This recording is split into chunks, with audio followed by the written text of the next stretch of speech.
Good evening, participants. Now we are playing ICI motto song. I request all the participants to put their right hand on their heart.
So, good evening, friends.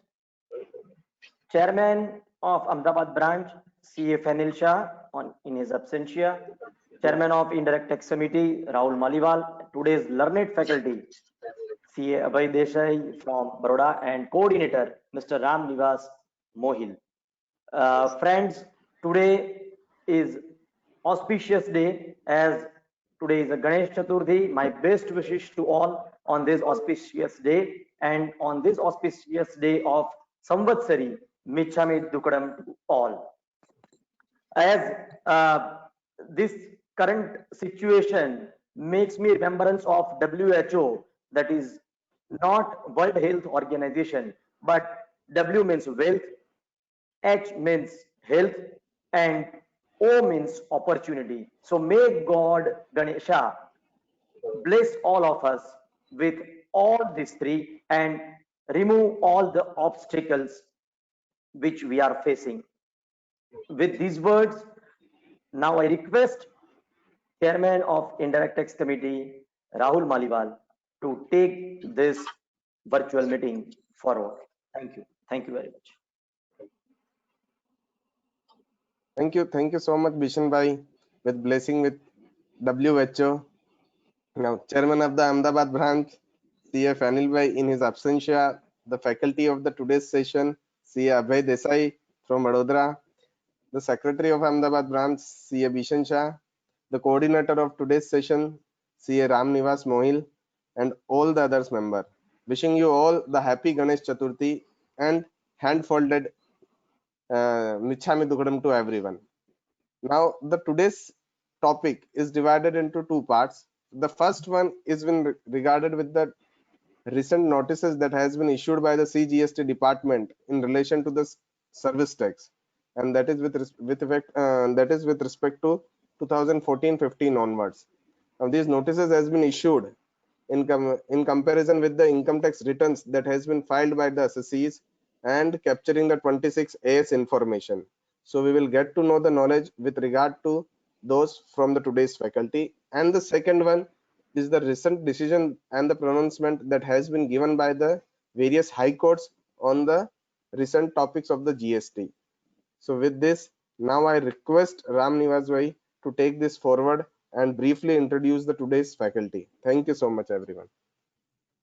Thank you, Bishan Bhai. Thank you, Rahul Maliwal ji, learned faculty Sri Abhay Bhai Desai. First, good evening, Chairman Sri Anil Shah, Ahmedabad branch of WIC of ICI in absentia, Chairman of Indirect Tax Committee of ICI Sri Rahul Maliwal ji, Secretary Ahmedabad branch of WIC of ICI Sri Bishan Shah, and learned faculty Sri Abhay Bhai Desai. Good evening to all of you, and attendees from various parts of India and overseas. As far as Sri Abhay Desai is All India rank holders with ICI and within all CA examinations with additional qualification of DISHA from ICI and LLB.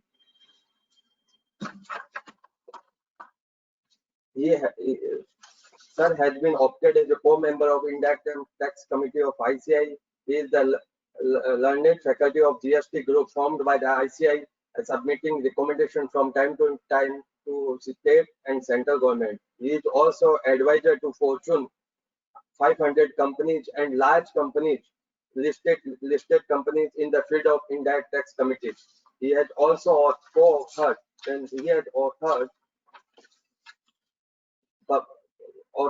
book Get GST Ready, and a book, another recent books published by them is the Sabka Vishwas Dispute Resolution Scheme 2019, published by Chamber of Tax Consultants, Mumbai.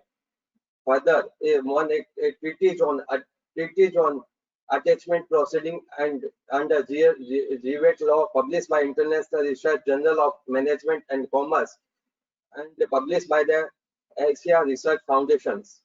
He also awarded Best Column Writer Award by the Gujarat Celtics Bar Association. Apart from that, he has been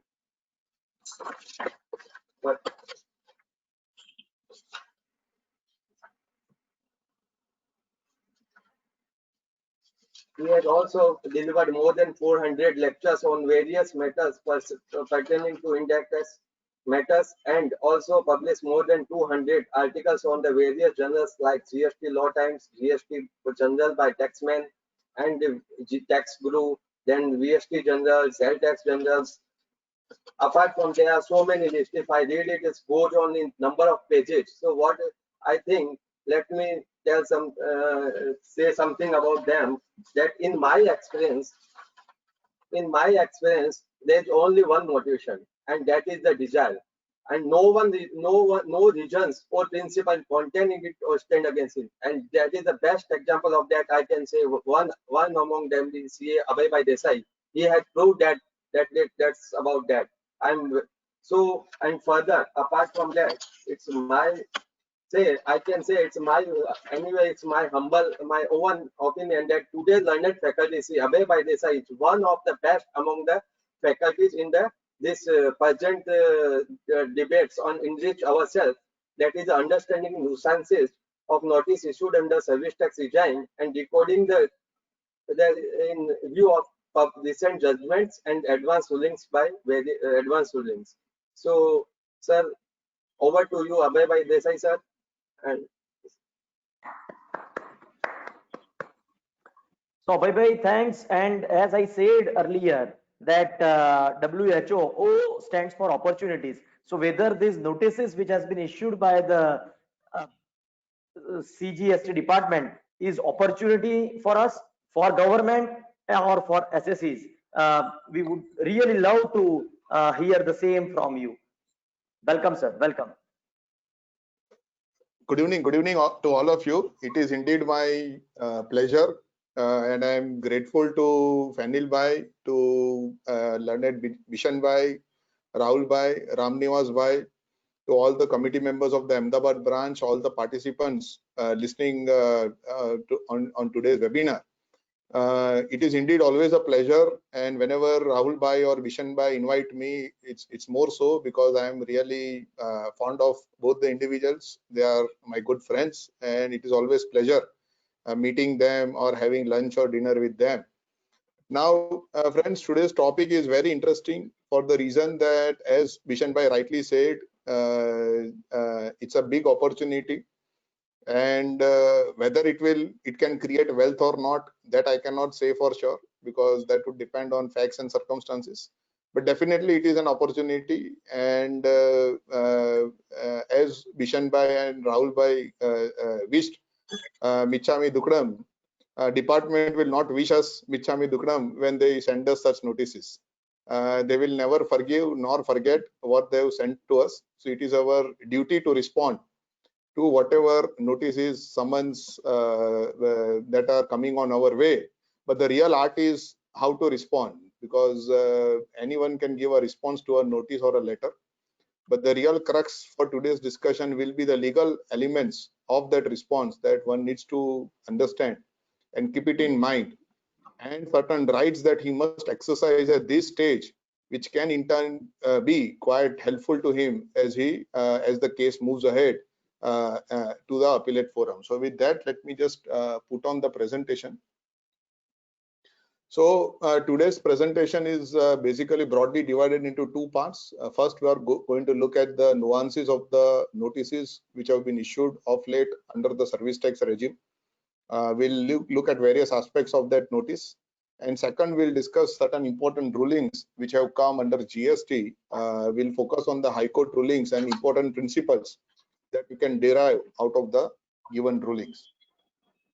Now, the entire crux of today's presentation, or in fact, the way I personally look at the profession, is coming out from this wonderful judgment of the Supreme Court, where the Supreme Court has expressed in a beautiful way that what is the soul of law, because all of the participants who are today listening on this webinar are basically in a way legal practitioners, because whenever we advise on any legal issue or whenever we draft any legal reply, we are taking recourse to the law, and therefore we need to understand what exactly is the soul of law. And that is where the Supreme Court says that reasons are the soul of law.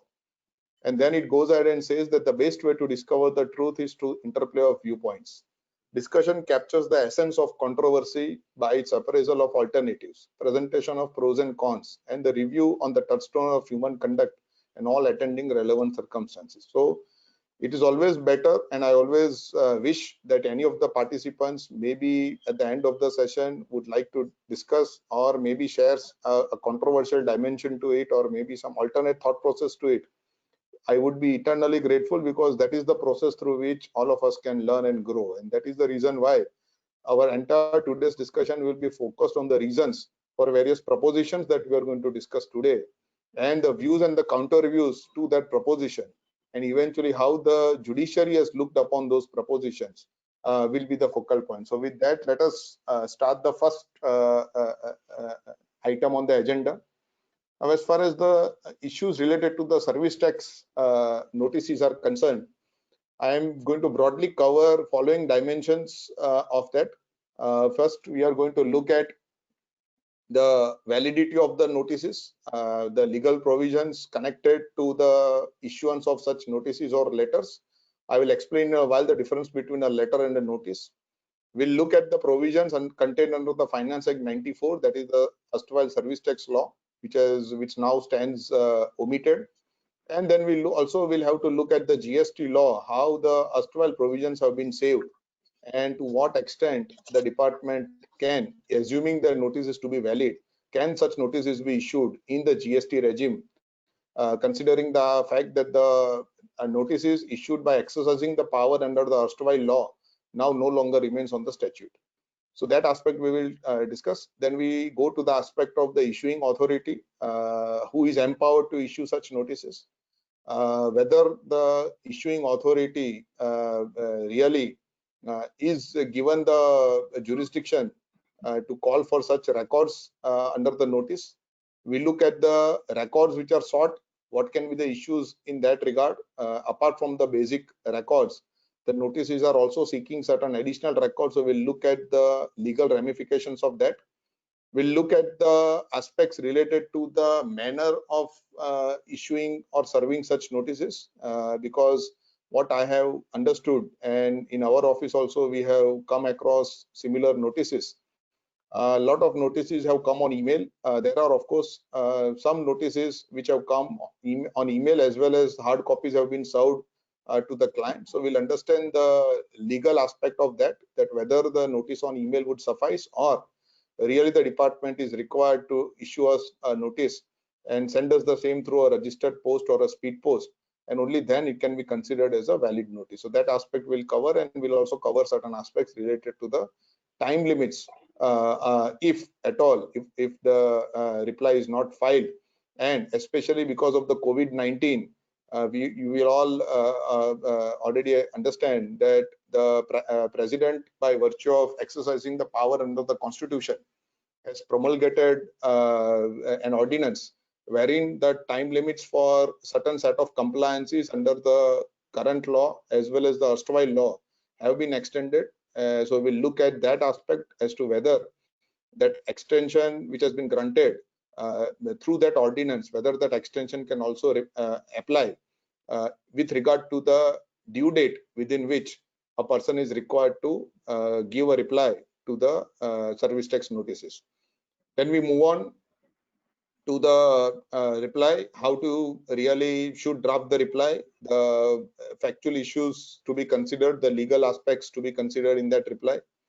We move on to the consequences post the filing of the reply, that what can happen once we file the reply, what can be the range of provisions that the officer can exercise post the filing of the reply to either issue a demand or drop the proceedings. And lastly, we also see aspects related to some alternate remedy, if at all, if that is available, if the power to issue such notices is abused by the concerned authorities, or if the power is used to malign an assessee or to or is exercised in ill faith, and in that circumstances, what can be the remedy that can be exercised by the concerned taxpayer with respect to the challenge to such notices. So this will broadly be our agenda with regard to the service tax notices.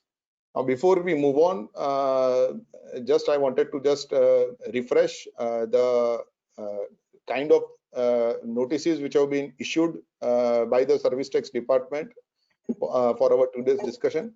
This is for a better understanding of all the legal nuances that we are going to look at henceforth. So as you can see on your screen, the way the notice is structured is, on the top there is a reference to the jurisdiction through which that notice or letter has been issued. It gives a reference to the DIN because, as you all understand now, the requirement of DIN is there on any communication correspondence that a department does with the taxpayer, and therefore you will find that there is a mention of DIN. We'll come to that aspect separately, that what can happen if DIN is not mentioned, but this is the snapshot of a notice where the DIN has been mentioned.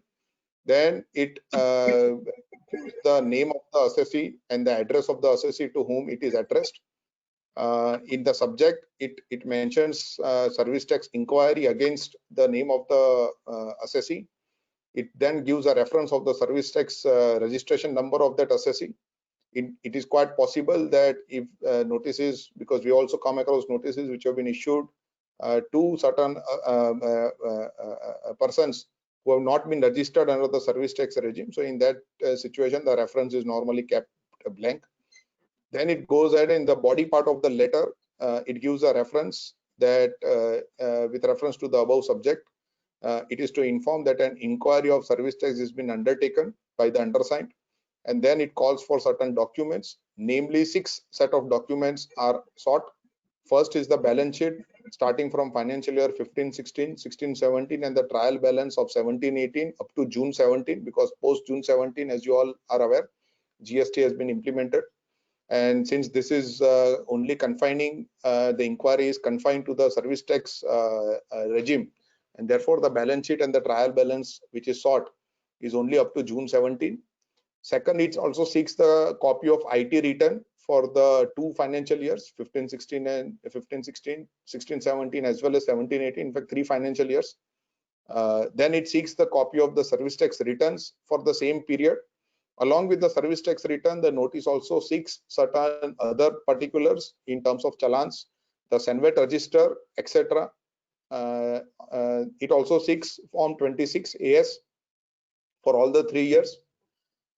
Fifth requirement is it seeks a reconciliation statement of the details which are shown in the balance sheet or ITR, as well as the details shown in the service tax return. So basically it is trying to seek a reconciliation between the figures reported in the balance sheet or the income tax return vis-a-vis the figures which have been reported in the service tax returns which have been filed by the concerned taxpayer.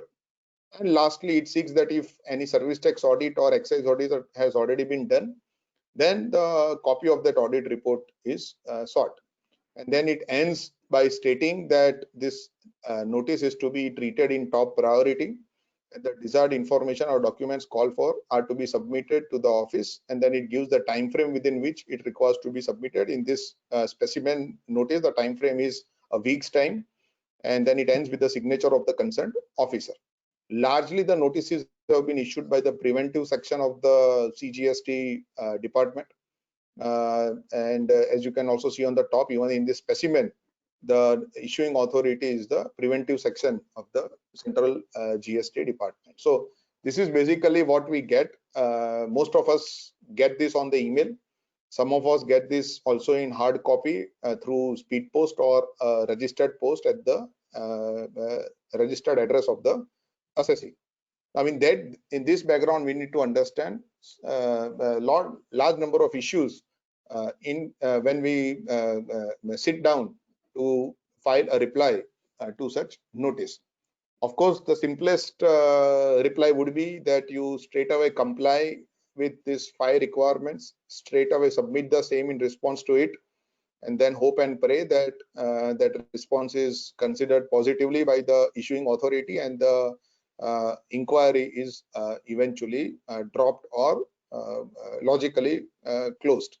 But as we will see in the presentation, there are a lot of issues, legal issues with regard to the given notice, and therefore it is always better, and this point also you will appreciate more when we discuss the relevant aspects, that exercising a right by putting up the legal challenge along with submitting this information can be will be rather very helpful, if at all, if this ultimately this proceedings results into any liability, and if you want to challenge those liability, then the technical objections that you would have taken at this stage at the time of giving the reply against that notice can be very helpful to you, because it is quite probable that based on the technical defense itself, the entire demand may not survive. And that is the reason why our today's discussion will be more fruitful,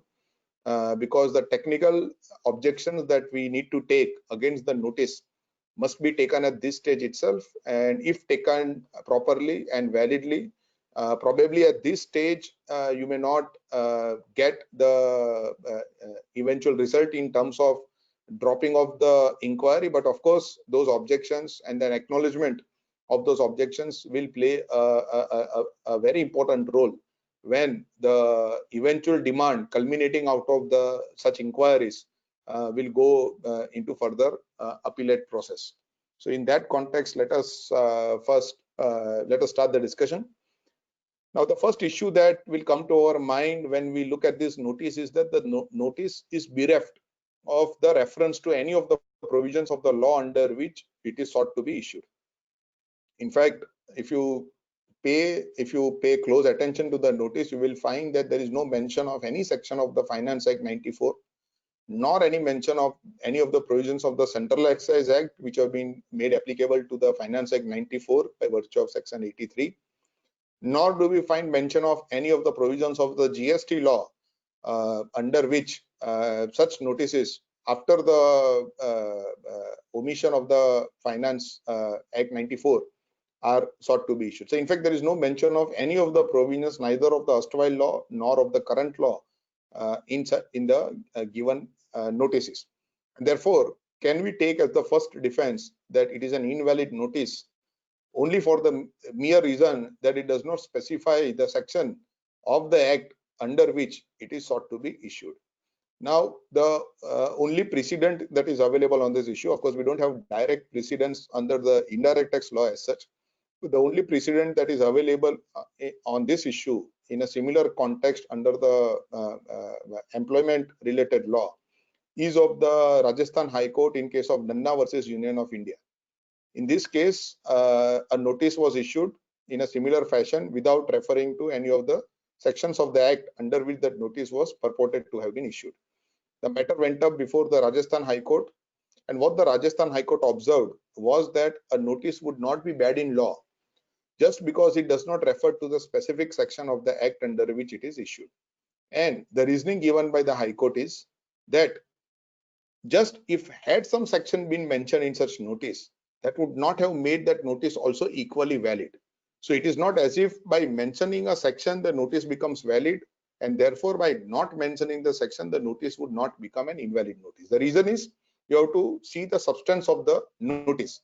If in substance, if such notices can never be issued by the concerned issuing authority, then those notices are as such invalid, despite the fact that such notices may contain the reference to a specific provision of the act. And therefore the Rajasthan High Court said that the quoting of the section in the body is not important to determine the validity or invalidity of the notice. We need to go behind the notice and we need to see the provisions of the act. Are there the provisions in the act which enable the concerned issuing authority to issue such kind of notices, and whether that issuing authority has acted well within the powers granted by the act? And if the answer is yes, that the issuing authority had the authority in the act to issue such notice, then in that case that notice has to be treated as a valid notice, despite the fact that that notice did not refer to that particular section of the act under which by exercise of the power under which that notice has sought to be issued. So basically this cannot be the defense to say that just because a section is not mentioned on the letter that we have received and what we have just examined, a specimen copy, that it is a defective letter or an invalid letter merely for the reason that it does not refer to any specific provisions of the Finance Act 94 under which it has been sought to have been issued. And therefore this brings us to a very important aspect of the discussion, is whether the Finance Act 94 actually permits the authority to issue such notice. Because if fundamentally if there is no power under the act to issue such notice, then that notice by itself, by that logic itself, it will be an invalid notice. A reference of a section or a non-reference of the section will really not make any difference to the materiality of the notice. So that brings us to an interesting aspect. We need to now search and we need to now basically find out that it may be possible that the issuing authority might not have in fact deliberately examined that issue and examine the provisions of the act under which he is seeking to issue such notices or under which he has issued the notices. But as a taxpayer, when we want to challenge the notice, we need to actually point out to the authority that whether there are provisions in the act which enables them to issue such notice or not. So this will now send us on a fishing expedition. Fishing expedition is because we need to now fish in the entire Finance Act 94, that are there the powers in this act which enables the officer to issue such kind of notices asking for the 5 details that we just discussed for the purpose of service tax inquiry. So basically we have to look at the provisions under the act, whether those provisions under the act enable the officer to institute such inquiry, and in connection with that inquiry can they call for the specified documents. Now to do that, as such, if you see the entire Finance Act 94, it does not have a specific provision which enables the government or the officer authorized by the government to issue such notices for making such inquiry. There is no provision as such under the Finance Act 94 which expressly allows the officer to institute such inquiries and issue such kind of notices. But the issue is not that simple. The reason is there is section 94 subsection 2 clause K, which we have to consider, and the judgment of Delhi High Court in the context of this section needs to be examined, and then we can conclude that whether this section can enable the officer to issue such kind of notice. Now basically this is a section which basically is a power given to the government to formulate the rule. Under that power, the subsection 2 says that the power to formulate the rule is with respect to what matters, and in clause K the list of matters for which they can formulate the rule have been prescribed. Now what are those matters? If you see, if you read that carefully, it will show that the matters for which a rule can be formulated are for the imposition on the persons liable to pay the tax, for proper levy and collection of tax, of duty of furnishing information, keeping records, and the manner in which such records shall be verified. So the power given by the Act to the government to specify the rules is to the extent of keeping the records, and also includes the manner in which such records shall be verified. So the power to formulate the rule is not just limited to prescribing the records that the taxpayer is supposed to maintain, but the power also extends to the manner in which the records can be verified by the departmental officers. So since this is basically a service tax inquiry, it is basically an inquiry for verifying the records of the taxpayer to identify whether there is any short payment of tax or whether there is any wrong availment of Senved credit. And therefore, apparently it would seem that this section enables the government to formulate the rule to prescribe the manner in which they can verify the record. So now we need to see whether any such rule has been formulated which enables the government to institute such inquiry under the service tax law. Now this brings us to this rule 5 capital A, because other than this rule there is no other rule in the entire service tax rules which permits the government to initiate such inquiries. If you see rule 5 capital A, that rule is basically in the context of access to the registered premises. So under the sub rule 1 of rule 5A, the officer who is authorized by the commissioner shall have access to the premises of the registered person, and that access is for the purpose of carrying out any kind of scrutiny, verification, or checks. And then sub rule 2 says that the officer who is authorized under sub rule 1 can demand any assessee to produce certain documents. Now what are those documents? First are the documents which are maintained by the assessee under rule 5 sub rule 2. We'll come to this aspect separately slightly later, that what all documents that assessee is supposed to maintain under the service tax law, and whether the notice is seeking something beyond what all documents is required to maintain. That aspect I'm going to deal with separately. But for the current issue, it will be suffice to say that the authority granted by rule 5 capital A is to first access the premises, and the officer to whom the authority is granted to access the premises, that officer can also demand from the assessee the records that he is maintaining under the service tax law. He can also demand the cost audit report. He can also demand the income tax audit report. And the reason for demanding all these three set of records is for the scrutiny by the officer, by the audit party, or by the cost accountant or chartered accountant. This is in the context of the provisions of special audit which are there in section 72 capital A, and in that context the power has been granted to the officer. So now we need to understand really that whether we can assume that it is by virtue of exercise of this power under sub rule 2 of rule 5A that the officer is authorized to call for the records, and in that context he has given us the notice which is for discussion, and hence it is a valid notice.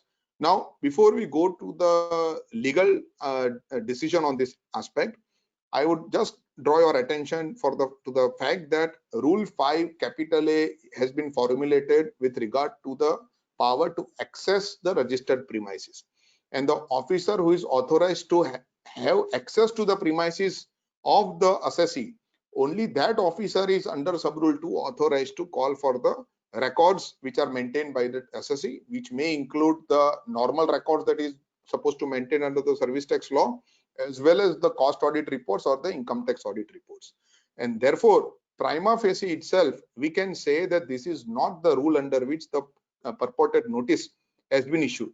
The reason is the officer who has issued the notice has not been authorized by the commissioner to access my premises, and in that context, by virtue of that authorization, he has given me this letter asking for the a given set of documents. And therefore I would submit that this rule 5 capital A is only meant to apply in a situation where condition A, the officer is authorized by the commissioner to have access to the premises, and by virtue of that authorization he has a right to then demand the documents for the purpose of the scrutiny of the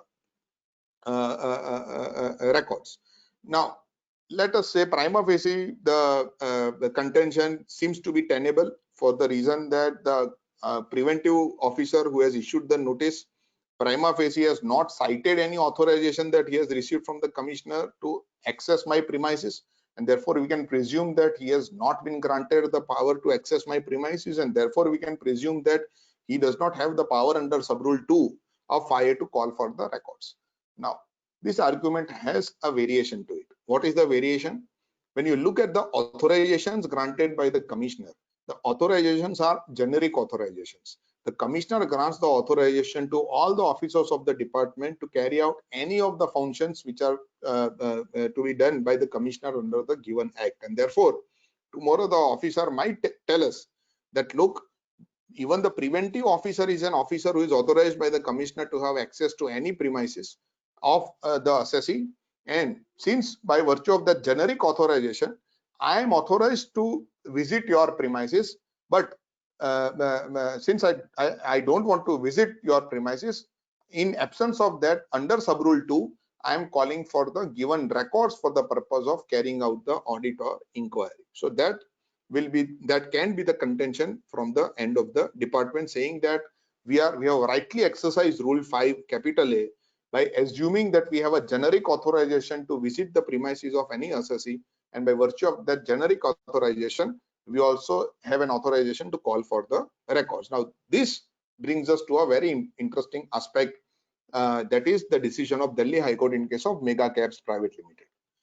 Now the issue before the Delhi High Court before the Mega Cabs decision was, in the case of Travelite, was that whether this rule 5A, which enables the officer who is authorized by the commissioner to access the premises and call for the records, whether that rule is a valid rule or not.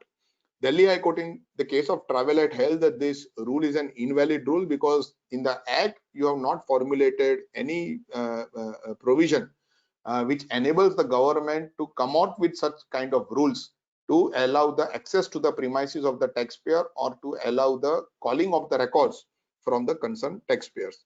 So Delhi High Court struck down the rule 5 capital A.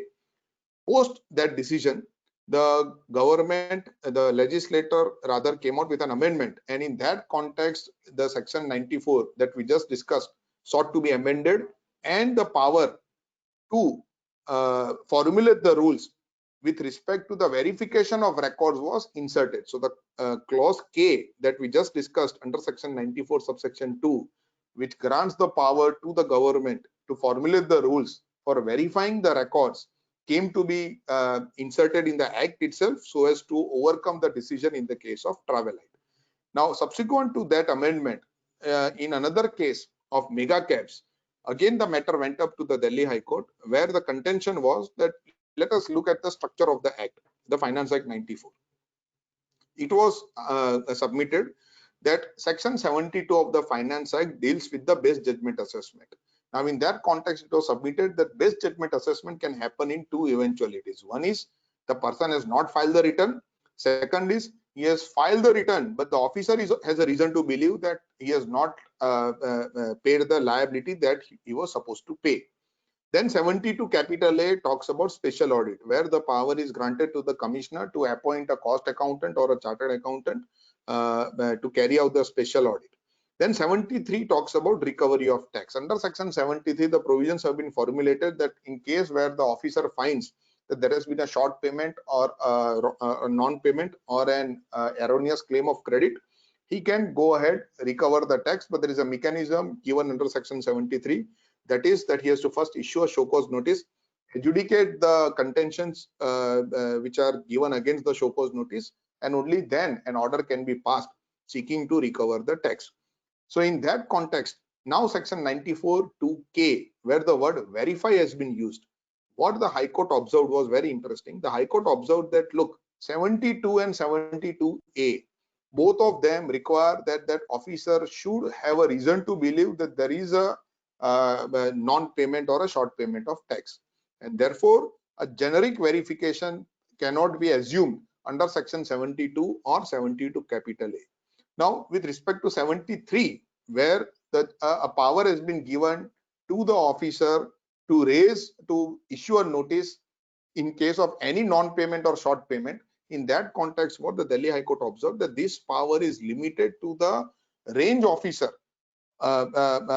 with whom the assessee is supposed to file the return, and it is only that officer who is sought to be granted the power under section 73 to really come out and verify my records. And in that context, they say that the word verify used in section 94(2)(k) after the amendment will have to be understood in a limited sense. It cannot be understood in a broad sense, and therefore they say that the verification which is talked about in section 94(2) will be only limited to the officer who is basically the range officer who is basically verifying the returns, and who is the administrative officer of that particular taxpayer within whose jurisdiction the taxpayer lies.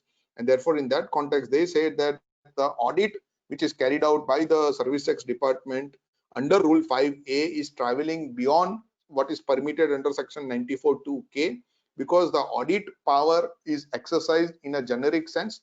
It is exercised by any officer, not just the range officer, because as you all understand, there is a separate audit wing in the department. So that audit wing is basically not the administrative officer of that assessing, and therefore the Delhi High Court said that such audit wing which is carrying out the verification is not possible under section 72, 72 or 73, because all these three provisions are limited in a sense that they only give the right to the concerned officer.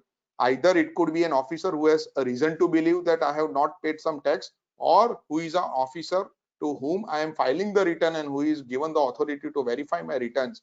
And hence the Delhi High Court said that only these specific officers can have a right to verify, but an audit wing, which is a general department of the government, of the Cgsta or the excise or service tax department, cannot carry out the audit. So in that context, they say that even after this amendment that the legislator have made in section 94, still the Rule 5A will not permit you to conduct the audit. Now that decision, obviously, as you all are aware, has been stayed by the Supreme Court in 2016, but the Supreme Court is yet to finally adjudicate, finally have a say on this aspect. Now in that context, can this ratio be applied to the current situation? The ratio can surely be applied, for the reason that the notices which have been issued for instituting the inquiry are issued by the preventive department. Now, preventive department, similar to audit department, is not the range officer of that assessee. That is not the officer to whom the assessee is filing the return and who is verifying those returns for determining whether there is any short payment or non-payment. So if we apply the ratio of Delhi High Court decision, we can very well say that, see, under 72, 72A or 73, only a specific set of officers have been granted the power to verify, and it is in this context that section 94(2) has to be read, and therefore the exercise of Rule 5A by the preventive department by using a generic power is beyond what is permissible under section 94, and therefore the notices are not valid. So that kind of contention can be canvassed based on the decision of mega caps, but this contention will obviously be subject to the final decision of the Supreme Court. I'll summarize the entire discussion so that ultimately the final proposition that I wanted to canvass today will become clear to the participants as we move ahead. But for the time being, we have a decision which the ratio of that decision is pertaining to audit, but the reason that we just discussed is equally applicable to such inquiries which are instituted by the preventive arm of the department, which is again similar to the audit arm, which is not the range office of the concerned assessee, and therefore the same ratio would equally apply. And in that context, if we read the word verify in section 94(2) in a narrow manner, the way Delhi High Court has read it, then in that context we can say that the notice which has been issued by the preventive department is beyond what is permissible under the Act. Now in that context, what I wanted to drive the attention for today's discussion is on another aspect. Let us assume Delhi High Court decision is right. Let us assume that Delhi High Court decision in case of mega caps, for the time being, let us assume that that is a valid proposition in law. Only the range office has the power to verify, and a preventive department or an audit department does not have a power to verify under section 94, and therefore they cannot take recourse to rule 5A, and they can neither access my premises nor they can call for any documents for the purpose of any verification. Let us assume that proposition is a valid proposition based on the mega cap decision. But is that the only provision in the law under which such notices can be issued? Now this brings us to section 83. What section 83 says, it tries to borrow certain provisions of the Central Excise Act under the Service Tax Act, under the Finance Act 94. Now in that context, if you see the section 83, it provides that it is going to borrow the provisions of section 14 of the Central Excise Act under the Finance Act 94. Now what does section 14 of the Central Excise Act say? Section 14 subsection 1 says that any central excise officer is duly empowered by the central government to have power to summon any person. In exercise of that power, he can either summon the person or he can even either call for the purpose of any inquiry. Here you will find the word inquiry, which you find exactly the same word which has been used in the letter that the specimen letter that we saw. And the power given under section 14 is that for purpose of any inquiry, he may either summon the person or he may also summon him to produce the documents or certain other things in associate related to that inquiry for examination. So it's a generic power given under the Central Excise Act to any central excise officer to summon a person to record a statement or to ask for any documents for the purpose of any inquiry under the Act. Now this provision have been borrowed under the service tax law by virtue of section 83. Now this aspect was not examined by the Honorable Delhi High Court in the case of mega cap decision. The entire decision of mega cap was focused only on the aspect of section 94 subsection 2, and in that context they have held that rule 5A, under which the department carries out the audit, is traveling beyond the provisions of the Act. But when we look at section 83, we can find that 83 borrows the provisions of section 14 of the Central Excise Act, and section 14 of the Central Excise Act enables the officer to issue a summon to either require an attendance of that officer to record a statement or to also seek documents for the purpose of any inquiry. Now it is in this context that the board has issued the circular number 207, which is dated 20th January 2015, where the board has said that although section 14 enables the officer to issue the summons for the purpose of either recording the statement or collecting the documents, but they are saying that if a simple letter can suffice the purpose, then kindly don't issue the summons, because the idea was that when an assessee gets a summon, he tries to become fearful and he tries to feel threatened.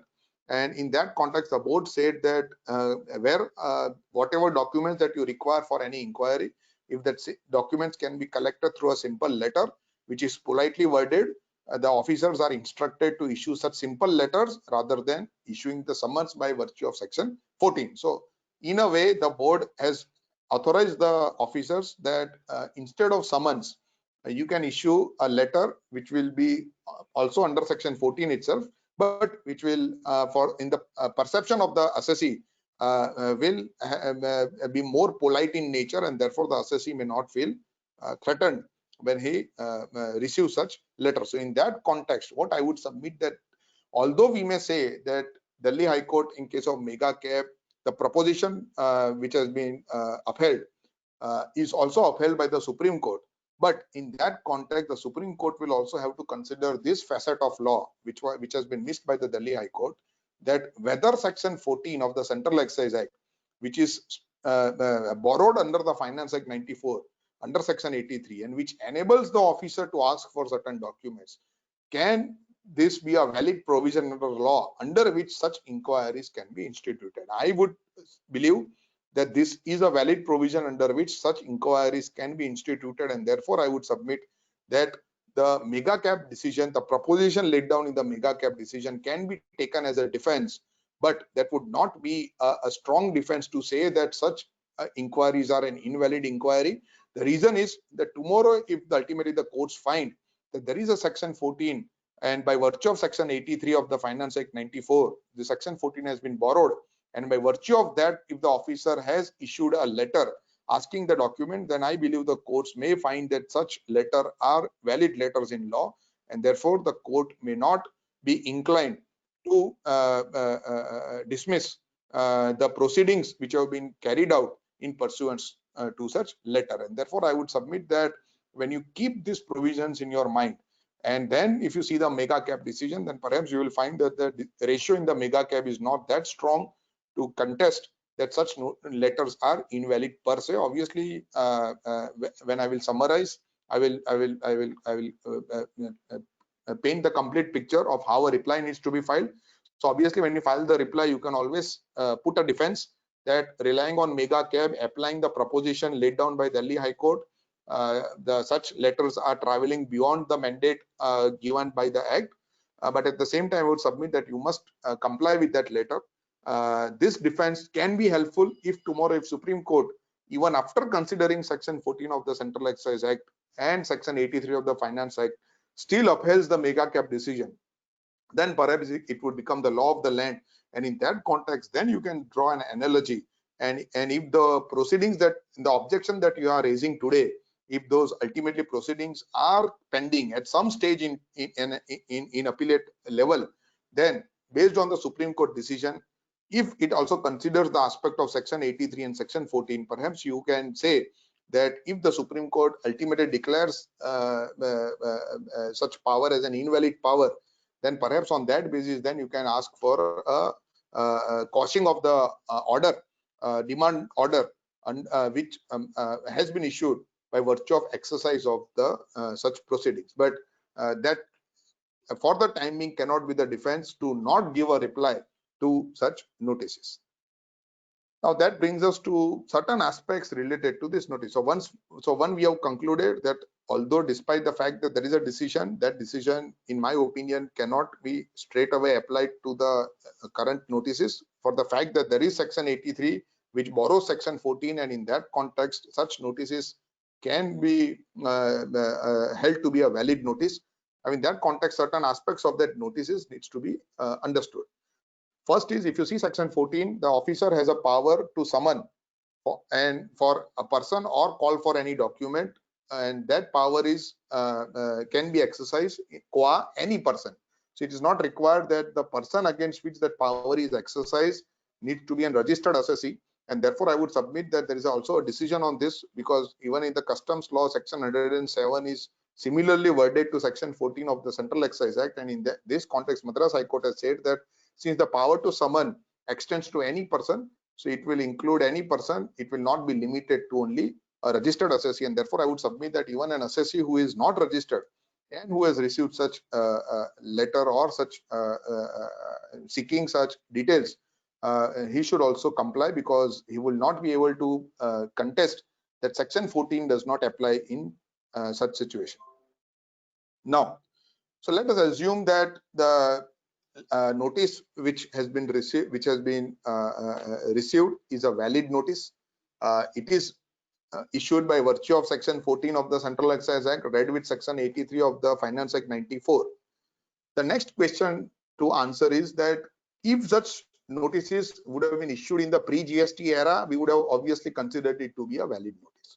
But since the notices have been issued after the GST has been implemented, and for the fact that the Finance Act 94 has been omitted, which also implies an omission of Section 83, which also implies omission of Section 94, and therefore can we say that after 1st July 2017, such notices cannot be issued, because the power under which you are issuing the notice, be it 83 of the Finance Act, be it Section 14 of the Central Excise Act, which is borrowed by virtue of Section 83, or be it even Section 94 of the Finance Act 94, can we say that because all these provisions have been now omitted, and therefore since omission has been understood in certain decisions as striking off the law from the statute books itself, and therefore can we say that since the law has been omitted, all the sections have been omitted, all the rules have been omitted, and therefore now such notices cannot be issued.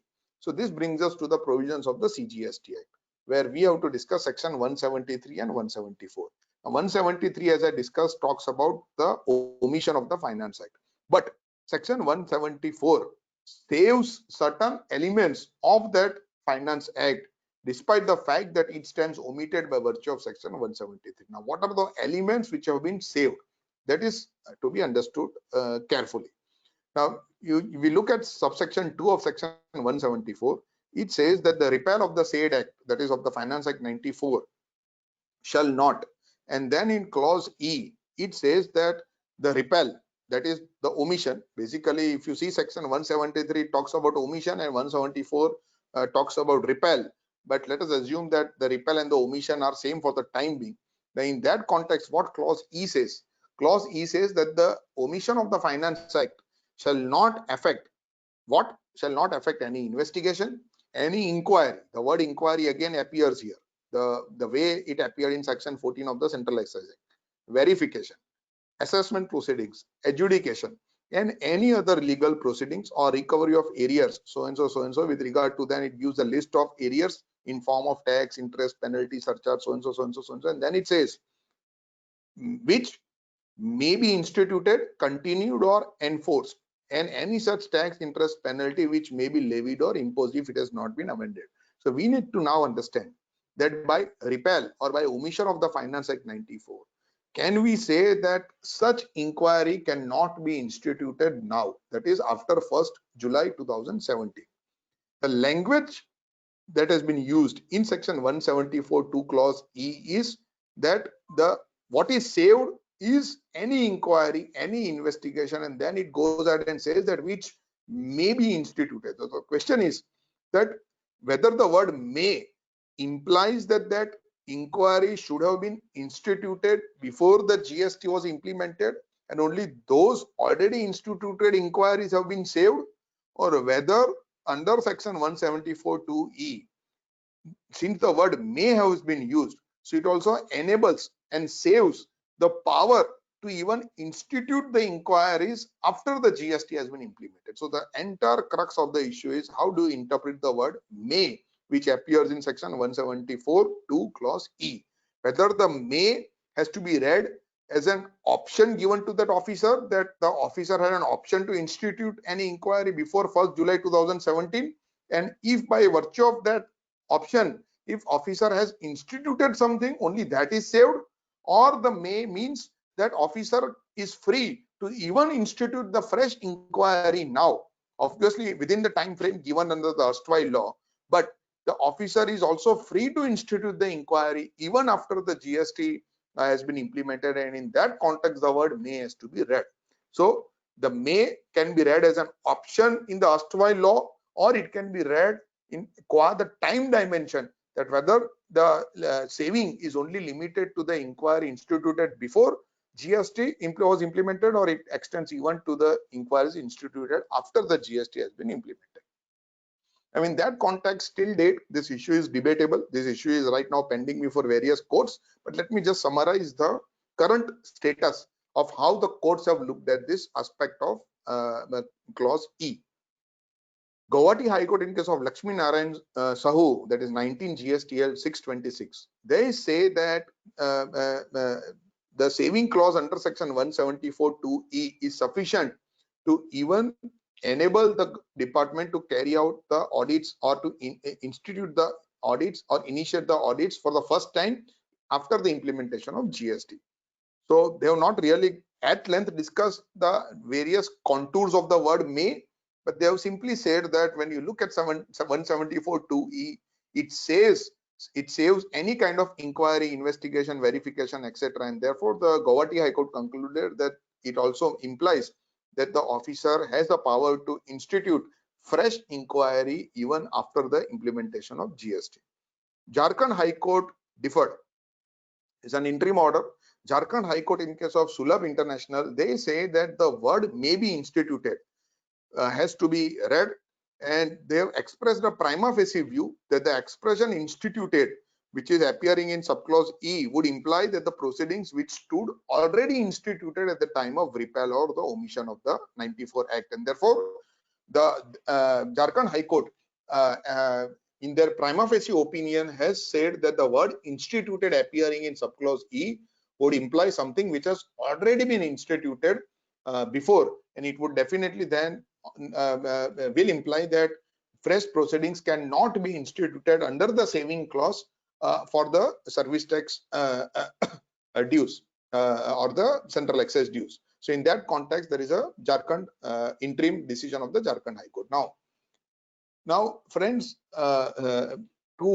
in my opinion, this issue will obviously play out in times to come. But what I would submit that let us again go back to clause E and let us see that after the instituted, the word continued has also been used.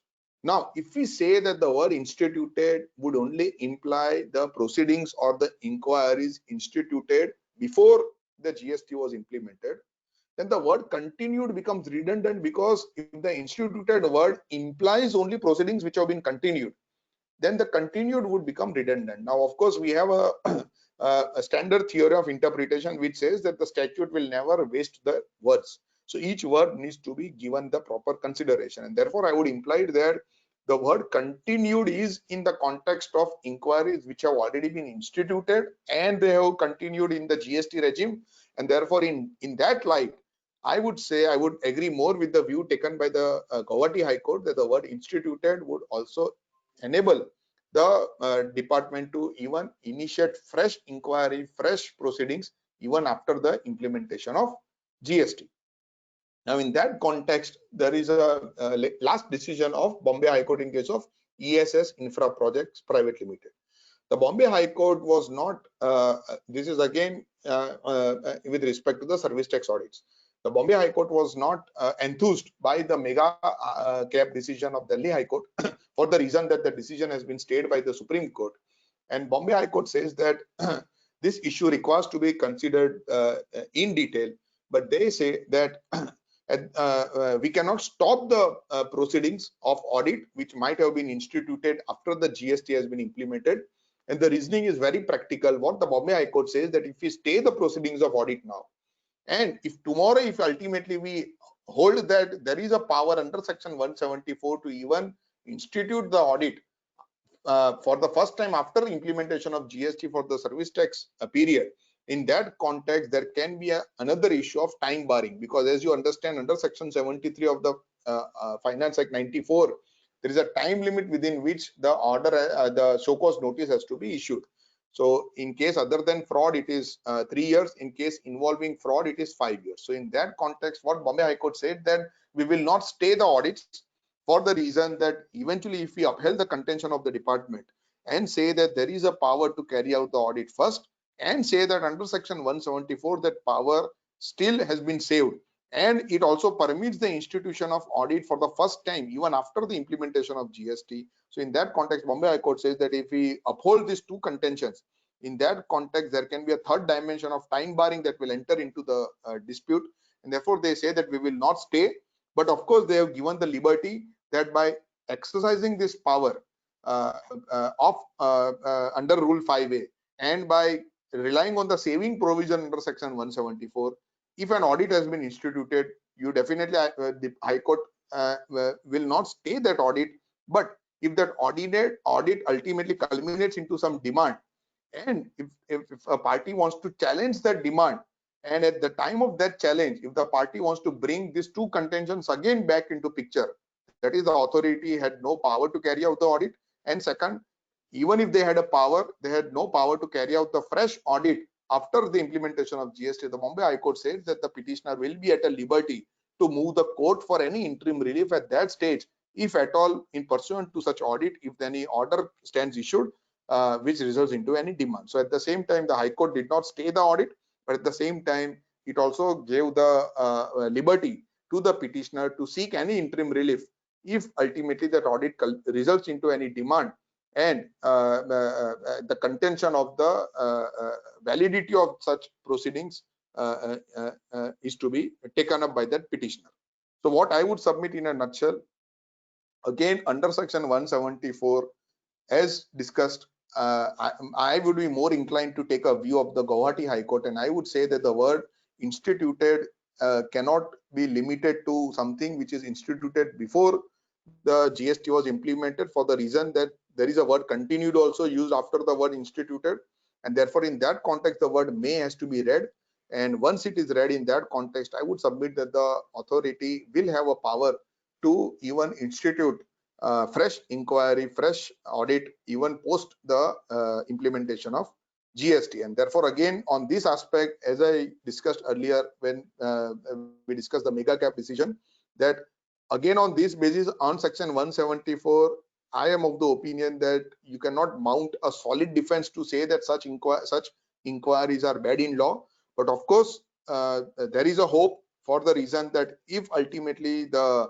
Guwahati High Court decision ultimately gets overturned by the Supreme Court, or maybe some other High Court, or for that matter even our Gujarat Jurisdictional High Court takes a divergent view and differs from the Guwahati High Court and reads the word instituted as something which should have been instituted before the GST regime, and will not cover something which is instituted after the GST regime, and therefore they read down the saving clause in a manner which will not permit the department to issue such notices, then it can be again a defense for culling or the quashing of that order which has been issued in pursuant to such notice. And therefore, I would again here say that when you file a reply, take both these defenses. First, the mega cap defense, to say that there is no power under the Act to initiate such inquiry under the Finance Act itself. And the second defense, that presuming that there is a power under the Finance Act to initiate such inquiry, by virtue of 173, that power stands omitted. And since it has not been saved by section 174, and therefore you can say that, and hence we are also taking that as a defense to say that such notices are not valid notice. And without prejudice to these two contentions, then you may submit the details which are called for. The reason is, if you have taken these two contentions now, if on both these contentions ultimately if the Supreme Court upholds in favor of the assessee, then if you would have taken these contentions at this stage, there is an extremely high chance that if these two contentions are eventually upheld, then on this contention itself, the entire demand which would have been raised in pursuant to such inquiry would get dropped. But again, I am saying you cannot pin all your hopes on these two issues, because as I expressed my view, I would believe on both the aspects that there is a very less probability that the eventual outcome is in the favor of the assessee, for the reason that for the mega cap decision we have section 14 read with section 83, and for section 174 the saving and repel issue we already discussed that the word continued and instituted has to be understood, and in that light the word may has to be read, and if it is read in that manner, then I believe the Guwahati High Court decision is a correct decision.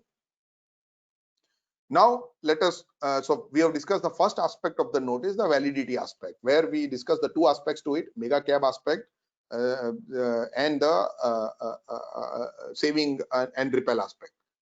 Let us go to the third dimension of that notice. Let us see what is the reach of that notice. Now, as already we saw at the initial stage, the notice is asking for 5 details. Now, one of the detail wherein most of us are facing issues in submitting it within whatever time frame is given in that notice, which is generally 1 week's time, is the reconciliation between the figures which are there in 26 AS, figures which are there probably in the income tax return, and the figures which are there in the balance sheet vis-a-vis the figures which are there in the service tax returns which would have been filed by the concerned assessee. Now, in that context, again, there is an overreach here. What is that overreach? Let me explain that again by drawing the reference to the decision of mega cabs. Now, in mega cabs, one very interesting observation was made. An observation that was made when they struck down Rule 5A was that you look at Rule 5A. What Rule 5A says, that you can call for the cost audit report, you can call for the income tax audit report. What Delhi High Court observed, that you have made a rule which is asking for the certain documents, but are those documents mentioned in Rule 5 sub Rule 2 for that assessee to maintain? The Delhi High Court said that you look at Rule 5 sub Rule 2. In Rule 5 sub Rule 2, what is eventually expected from an assessee, that he is required to maintain what all records. He has to maintain the records for providing the service. He has to maintain the records for receipt or procurement of any input services or the payment for such services.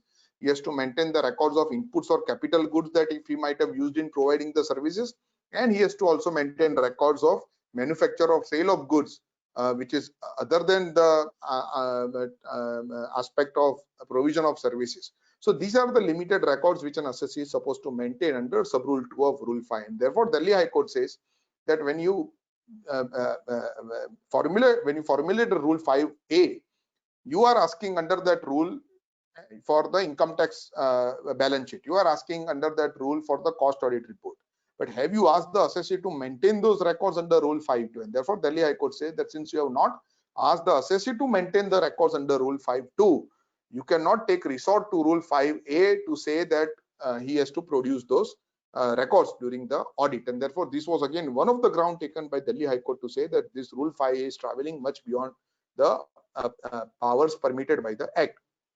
Now this brings us to an interesting dimension to it. Can we say when we give a reply that we will not submit the reconciliation statement for the reason that I am not supposed to maintain the reconciliation statement under rule 5 sub rule 2, and therefore in absence of law mandating me to maintain such reconciliation statement, the law cannot grant the power to the officer to ask for such statement? The reason is very clear. Unless and until law does not ask me to maintain that record, an officer by virtue of exercising the power of that law cannot ask the assessee to produce that record, which has never at the first instance itself never have been sought to be maintained by that assessee. And therefore again when it comes to reconciliation, the aspect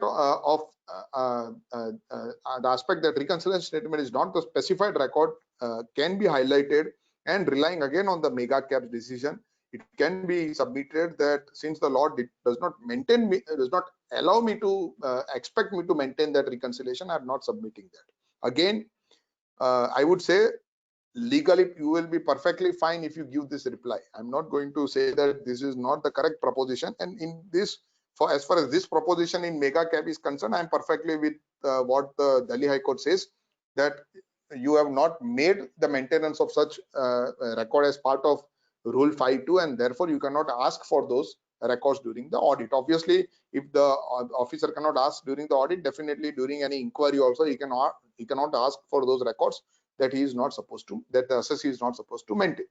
But look at it from another perspective. Let us say if you don't give the reconciliation. Now 26 AS or the income tax records, definitely the income tax, the GST, the Cgsta officer now, by virtue of the power now, because the erstwhile powers of the service tax officers have now been given to the Cgsta officers. So the Cgsta officer can obtain these documents through other, taking recourse to the other provisions of the law.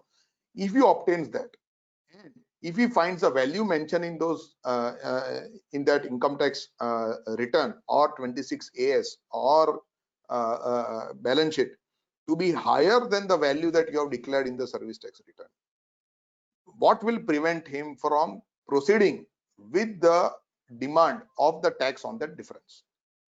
The answer would be he cannot directly proceed and demand the tax on that difference. The reason is we'll come to that at the end of my session when we'll look at that aspect of whether if you don't furnish, can the officer straight away demand the difference, the tax on the difference. That is not the correct proposition of law, because under section 73, if the officer wants to demand the tax on the difference, still that section 73 of the Finance Act 94 mandates the officer to issue the show cause notice.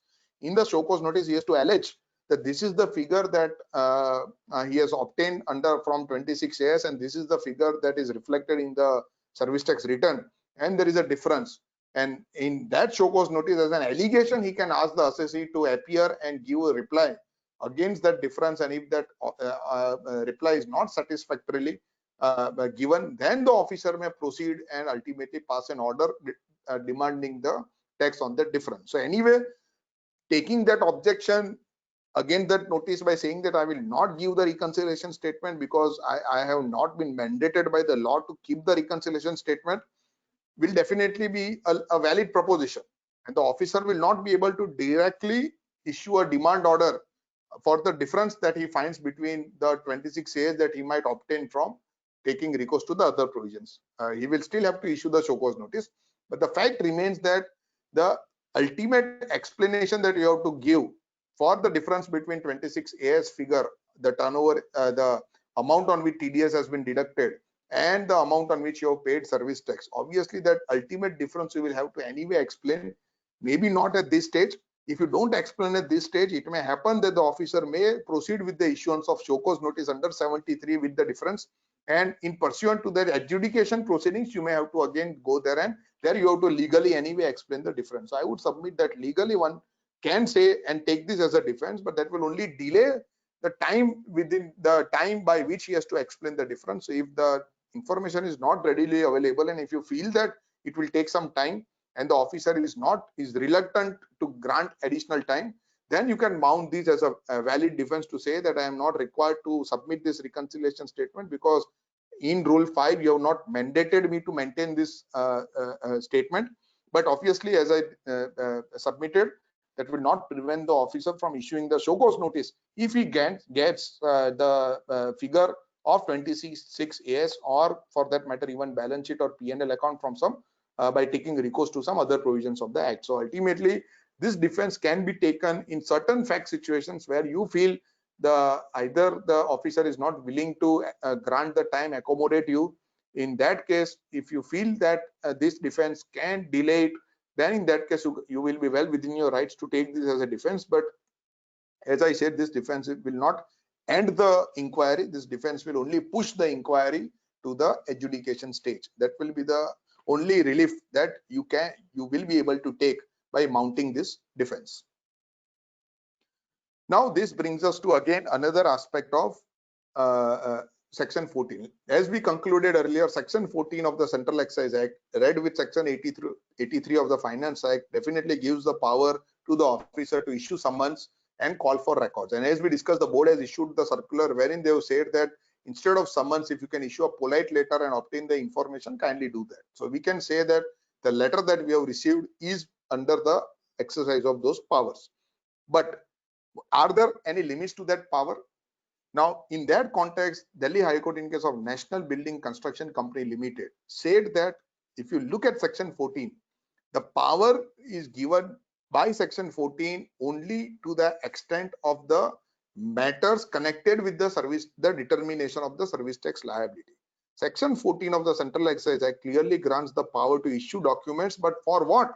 The documents only for the purpose of ascertaining the liability.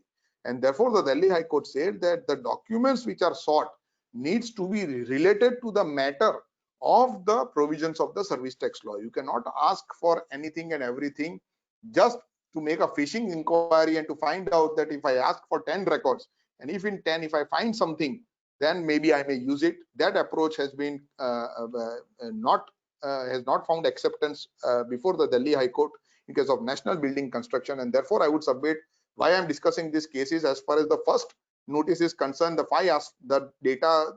five requirements that we discussed has a connection with my liability. So definitely you cannot take recourse to this decision to say that I will not give the balance sheet, I will not give the P&L account because it has nothing to do with the computation of my liability. That defense will not be valid. But of course, in the second stage, once you give these initial documents, if at the second stage you feel that the new requirement which are coming up are not connected to the provisions of the service tax law, then in that case you can take recourse to this and to say that under Section 14 you cannot do it, and we presume that this is a notice which you have issued by exercising the power under Section 14, and therefore you are traveling beyond what is permitted by law. This is again one more decision. It's an old decision of Allahabad High Court where again Section 14 was examined threadbare, and they have said that since that Section 14, the way it has been worded, gives the power to require the presence of the person or the documents for the purposes of the Act. And in that context, they say that that purpose has to be of the Act. You cannot just call the person. For example, right now we are seeing on the media that after the death of a well-known film star, lot of celebrities are getting called, lot of celebrities are getting questioned. So we have to really, sometimes I wonder, are these for the purposes of inquiry, or are these for some any other purpose? Because what is permitted under the law is only for the purposes of the Act. And I don't think by calling all the celebrities for questioning, it is really for the purpose of really inquiring what has actually happened. But anyway, that is for the courts to decide in times to come.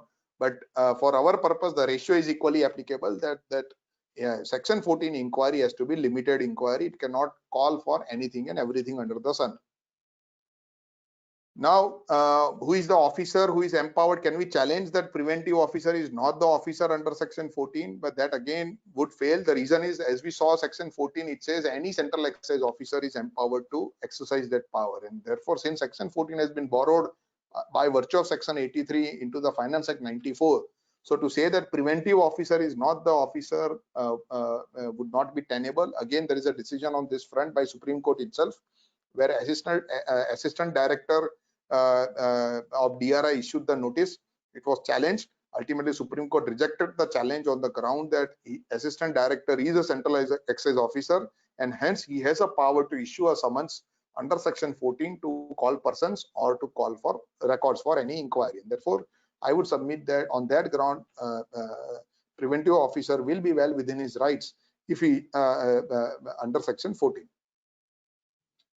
Now, this is again a decision with regard to the reach, where again this is for the first time the High Court said that if section 14 power is exercised on account of any malice for coercing someone under duress or undue pressure, then in that case the High Court said we will intervene. And if in that situation, if you challenge such notice, definitely High Court will intervene and give some relief. But as I discussed, these words, which the test that High Court has laid down, that there should be some malice, there should be some coercion, there should be some undue pressure, that cannot be established only on the ground that there was a single letter which has been issued.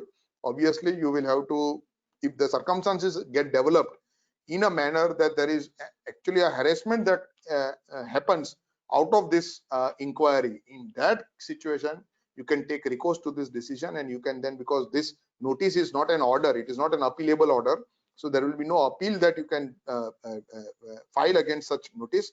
The only option is to challenge it by exercising the writ jurisdiction under Article 226, and in that context, this Allahabad High Court, in case of Punch power, in the context of section 14 itself, has said that if we find that the notice is getting issued on account of any malice for coercing someone to pay up the tax or for putting some undue pressure on that person, and in context, the High Court said we will intervene and we will not allow the excise authorities to issue such notices. In that context, in fact, the facts were that this company gave all the records.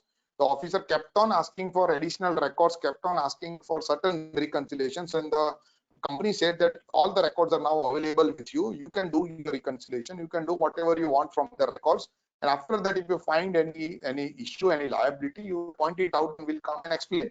But the officers were not happy with that response, so they kept on issuing summons under section 14, asking for different sets of records. And in that context, they approached the High Court, and High Court said that is wrong. Once the excise authorities have all the basic records, then they can examine those records, and they can then point out if there is any short payment, non-payment, and by virtue of section 73, they can issue a show cause notice, but they cannot keep on issuing summons repeatedly to that assessee. So in that context, if such facts develop, probably you can take recourse to this provision. This is again a very interesting aspect. Gujarat High Court decision, AS Corporation. In that case, basically when they issued first notice, the assessee replied, and the office, and there was no as such a prima facie issue as far as the payment of tax was concerned. But just to make up a case, the officer kept on issuing summons after summons, kept on asking documents after documents. Ultimately, the assessee got fed up. He approached the High Court, and High Court then commented on that nature of the proceedings, and they held that officer cannot do that. This is clearly a case where officer is just creating the record for the sake of creating the record. This is not for the sake of actually determining some non-paid liability or short-paid liability, and therefore the High Court said that such behavior is not valid. So again, this is again I'm highlighting only for the fact that I understand this is the first notice. So obviously, these facts have not yet happened. But in future, if ultimately if any of the participants come across such situation where, despite the proper explanation and proper justification of the difference between 26 AS figures and the written figures, If still that officer just keeps on issuing summons after summons, calling for some or the other document just for the sake of creating a record of some inquiry, in that situation you may approach again under writ jurisdiction, because as I said, this letters, these notices are not appealable orders, and so you will have to exercise the writ jurisdiction and you will have to approach the High Court to get the proceedings culminated. Now, one very interesting aspect of the notice I want to discuss. This is something which is really a very strong defense. This, I am sure a lot of participants would find it very interesting, and in fact we have legal precedents to support this. Till now, whatever defenses that we have discussed are subject to the ultimate law of the land, which will be laid down by the Supreme Court, be it the mega cab issue with regard to the controversy under section 94, be it the issue of the saving and repel clause. Both these issues, as I discussed, are going to be tested before the apex court. But this is issue with something has already been tested before the apex court, and therefore this becomes vital. Now, why I am discussing this issue, which deals with the manner of serving the notice, because what we have found that lot of notices have been given on email. No hard copies have been received by the concerned assessees. So the question that begs our attention is, are these notices which are received on an email valid notice? Are we bound to reply to the notices which are received on an email?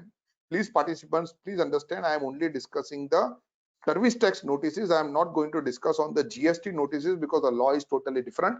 Maybe some other time we will have an at-length discussion on the law of notices under the GST era. But my limited discussion today is for only the service tax notice. Now, in that context, the first leading decision of Supreme Court was in the case of Subhash and Company, where they laid down some finer principles with regard to the serving of the notice. They say that as long as an opportunity of being heard is granted to that person, we will assume that all the defects which might have been there in the notice are all curable defects. We will cure those defects and we will allow the proceedings to continue. But they said that if some notice is ab initio invalid, if the manner in which that notice has been issued or the manner in which the service has been done is not in accordance with law, then these are ab initio invalid notices. So any proceedings that might have been initiated on such ab initio invalid notices cannot survive, and this may result into some proceedings getting time barred, because till the time such proceedings are ultimately struck down at the appellate level, and then the department takes a recourse and issues another set of notices, which is after curing the defect. That is, for in our example, there is a notice which has been received on email. If we find that it is an invalid notice, it will be an invalid notice ab initio.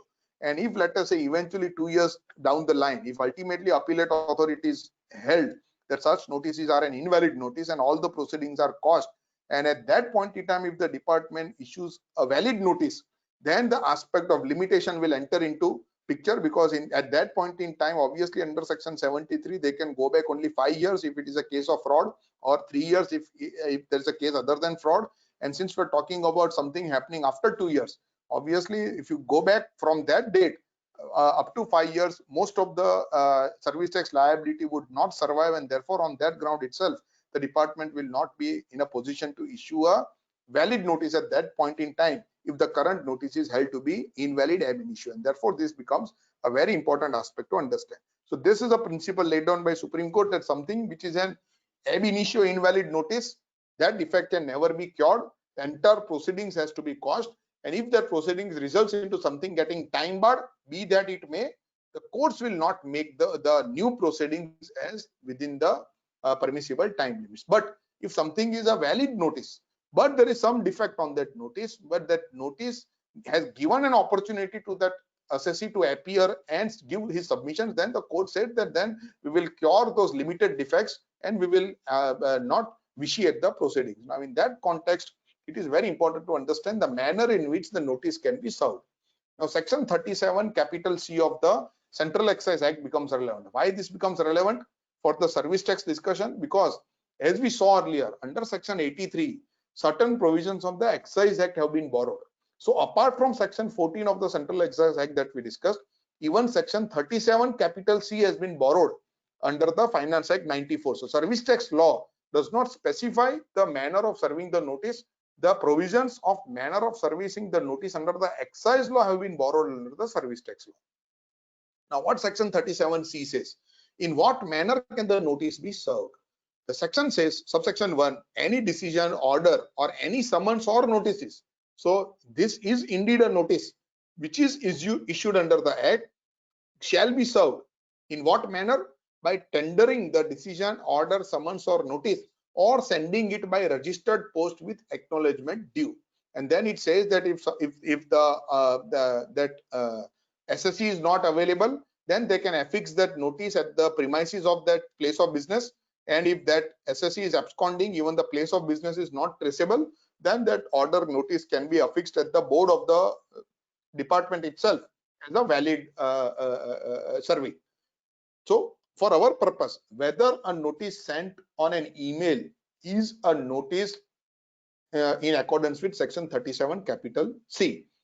Now this section, before this Finance Act 2013 amendment, only permitted the sending of the notices by registered post with acknowledgement due. So that was the only manner which the law permitted for service of the notice. Now let us see some interesting judicial developments on this aspect. So the first case before a high court was in the case of best dying. In that case, the notice was the order was served by way of speed post. High Court said this is not a valid mode of serving the order because under section 37 capital C, the only way in which you can serve an order or a notice was through a registered post with acknowledgement due. And since speed post is not the registered post, it was not a valid serving, and since it was not a valid serving, the proceedings were totally cost. Similar review was taken by even Bombay High Court in case of Amidev Agrocare Private Limited.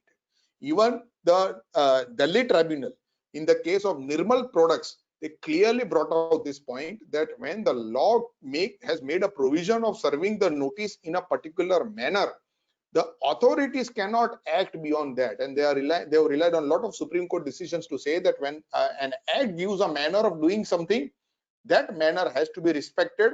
If an alternate manner cannot be taken recourse to, and therefore even the tribunal in case of Nirmal Products held that notice or order has to be only served by way of registered post.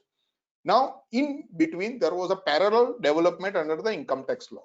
Now under the income tax law there is section 282 which again deals with the aspect of service of notice. Now this section permits wider means of serving the notice which includes post as well as electronic means. So it is not limited to only registered post, but it uses the word post in a generic sense, and it also permits the service of notice through electronic means.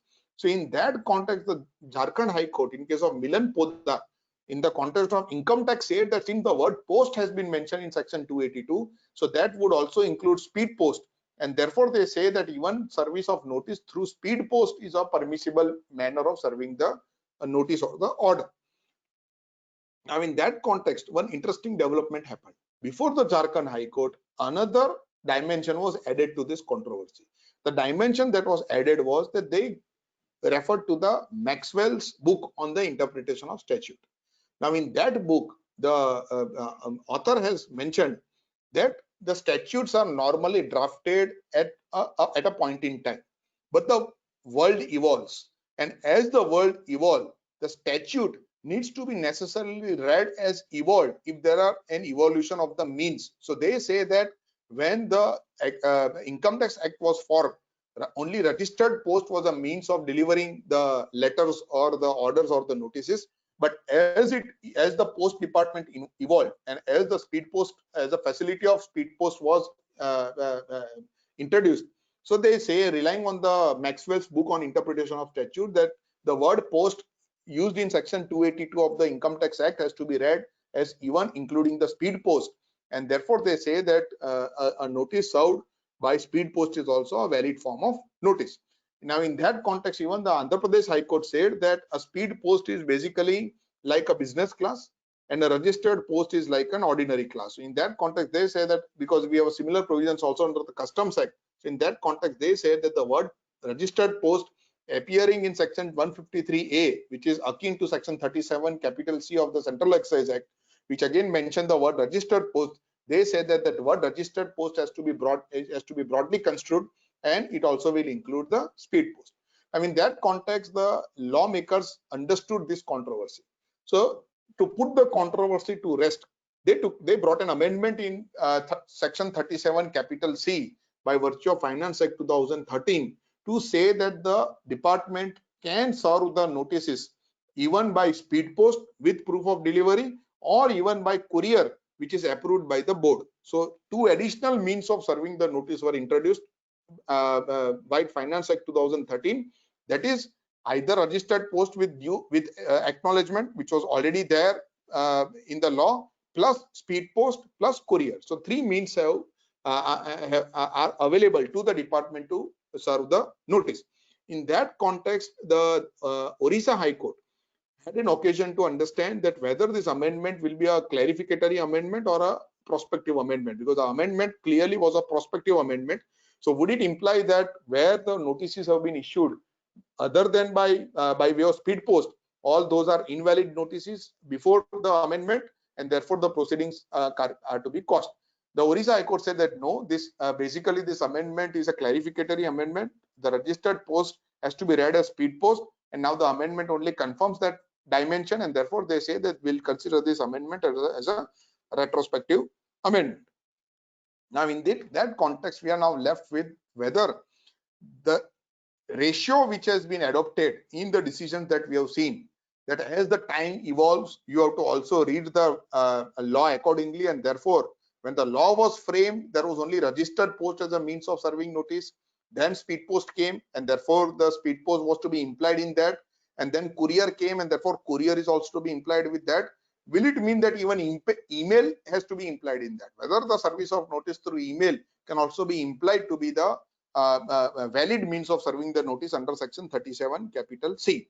Now, as far as the service of notice through email is concerned, we need to see whether there is any law on this or not, because clearly the entire Excise Act, Finance Act 94 does not talk about a service of notice through email. There is a law on that. There is an Information Technology Act which has been formulated, where section 11, 12 and 13 precisely deal with that aspect of serving the notice through email.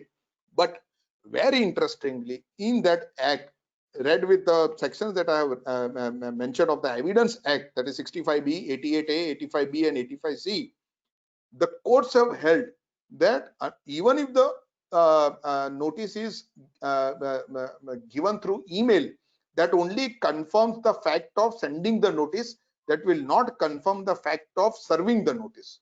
The reason given by the courts is that a person may keep on changing the email ID. A person may have more than one email ID. A person may not be seeing all the email IDs concurrently every time. A person may have created some email ID, and person might have forgotten it, or might have given it to some, or might have because of some technical difficulty, he might not have been able to access that email ID. It is possible that the email that is sent may have gone into some other folder, maybe some spam folder or some other folder. So what the courts have said in the context of Information Technology Act, that if you serve the notice through email, it will only confirm the fact of sending. It will not confirm the fact of serving. And that is the reason why I am discussing this is section 37 capital C and the judicial history might have taken the view that speed post is akin to registered post, or courier is akin to a registered post, and therefore they might have read this amendment made in 2013 as a clarificatory amendment. But I would submit that that amendment would not mean that even a notice served by an email is part of that category. The reason is registered post, speed post and courier, all the three are the modes where there is an acknowledgement available, where physically the notice is sent mentioning the address of the person where he is sent. The email address is not the physical address of that person. The email address is the electronic address of that person. The law requires the sending of the notice to the place of business of that person, because these are registered assesses to whom you are sending the notice. And therefore, I would submit that an electronic notice cannot be considered as having the same character as that of notice sent through registered post, speed post or courier. Those three are totally different, having a different characterization, and therefore I would submit that an electronic notice, unless the law does not specifically provide in the act, cannot be read into the act to say that it is also a valid means of serving the notice, and therefore I would submit. And in fact, even if we say that it is a valid mean, it is not a valid means to say that the notice has been served, for the reason that even the courts under the Information Technology Act has taken a view that notices sent on email only confirm the fact of sending, they do not confirm the fact of serving, and therefore I would submit. In fact, even a few days back, I read some article in the news media where I believe the Supreme Court has said that you can send through WhatsApp, but only if there are blue ticks on that WhatsApp, then only you can consider it to have been served. Otherwise, that notice sent on WhatsApp will not be considered as been served. So electronic means are a totally different dimension for it. There is an Information Technology Act which is trying to regulate that field, but I would submit that unless and until all these dimensions are not brought into the Excise Act or the Finance Act 94, a notice sent through email is not a valid form of serving the notice. Another interesting aspect, can they do that amendment now of the Finance Act 94 or the Excise Act 1944? Answer is no. For that also we have a recent decision of Gujarat High Court in the context of VAT law, where they have tried to insert a section into the VAT Act, and the High Court said that since that VAT Act itself stands omitted, even the constitutional powers dealing with the levy of the VAT on the goods other than the petroleum products and the alcohol stands omitted. So even the Constitution does not have a power to legislate on that field. So since the power to legislate also includes the power to amend, and in absence of a power to amend or legislate, now you cannot make any changes or any tinkering with the VAT law. Of course, this also brings us to a very interesting dimension which perhaps nobody would have paid attention to, that lot of amnesty schemes have been announced, and amnesty schemes are taking recourse to the provisions of the earlier law. Are they valid or not? I have my doubts, because if you strictly read the Gujarat High Court decision, the legislator really now cannot do anything with respect to the erstwhile laws. But since these are beneficial schemes, obviously nobody is going to challenge the validity of those schemes unless there is an undue treatment which is meted out by the officer against that assessee. Only in that situation the schemes would be challenged. Otherwise, by and large, the schemes would not be challenged. But of course, in this situation, I would submit that this will be a strongest defense, because serving the notice on email is not a valid means of serving the notice. We have Katinov decisions where the courts have clearly said that is not, unless the power is there in the act, you cannot serve it in some other manner. If the act has given a manner, you have to do it in that only. And therefore, I would submit that this defense has to be taken if at all you find that notice has been received on email and not in hard copy. Another interesting aspect, now we are coming to an end of this discussion, but what I would submit that the three main aspects that we discussed, the mega cab issue, the applicability of the ratio, the saving clause, and the manner of serving the notice. And we also discussed additionally the aspect of the overreach if they call for records beyond what the assessee is supposed to maintain. All these aspects. Let us assume that today you are listening to this webinar, you have understood these aspects, so I'm sure you will be considering these aspects while you draft the reply. But for instance, let us assume you have forgotten certain aspect. You have given the reply, ultimately show cause notice has been issued, some short payment has been noticed, show cause notice has been issued, adjudication has happened, order has been issued. On merits, you are saying that demand is not tenable, so you are into an appeal. Tomorrow, if any of the aspects on which you have discussed, if ultimately courts rule that yes, it is an invalid notice, the mega cap decision, if it is upheld by Supreme Court, the saving clause, the Guwahati High Court decision is reversed. On the aspect of Rule 5.2, that there is no mention of maintaining reconciliation statement, how an officer can ask for reconciliation statement, reconciling amount of 26 AS with service tax return, or for that matter, even the aspect of manner of serving the notice. If the notice has been served only on email, which is not a valid manner of serving the notice under section 37 capital C, read with section 83 of the Finance Act 94. All this defense you have not taken now. Now in the appeal stage, you want to take the defense and say that on this technical defense only, you caused the proceeding, you caused the order, because the notice itself was invalid.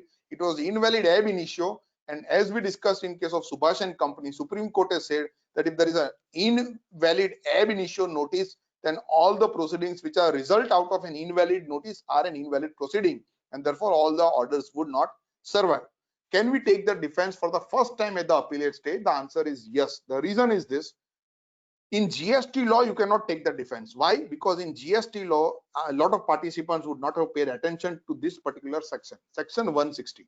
What it says, more particularly subsection 2, if a notice has been served and you have not questioned that, then in that case you have acted on that notice, then you are prevented from questioning that notice in other proceedings, including appellate proceedings. So there is an express provision in the GST law that when you receive the notice, and if you don't question the validity of that notice, and if you act on that notice, if you cooperate on that notice, and ultimately that results into some demand, and tomorrow if you are going to challenge that demand, then you are well within your rights to challenge the demand, but you cannot question the validity of that notice. So that deeming fiction has been introduced in the act by saying that if you don't challenge the validity of the notice, you are presuming it to be a valid notice.